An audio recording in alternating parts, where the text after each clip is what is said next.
Fy enw I yw Moelwyn Hopkins a fi yw perchennog Cams Alarms a CCTV ym Llandailo.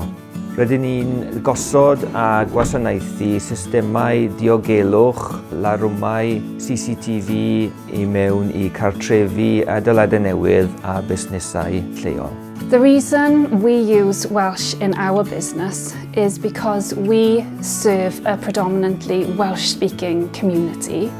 Mae'n bwysig yn enwedig yn yr ardal Sir Gafyrddin achos mae'r Cymraeg mor gryf yma. It's important to our customers that we use Welsh. The Welsh in Business project has been a great support for me as a Welsh learner. I can now create Welsh Facebook posts. If I struggle with that, I can send it off to them on email. They'll check it out, they'll correct it, they'll send it back to me. I can get it up on our Facebook page, and that's something I wouldn't have been able to do before without their help.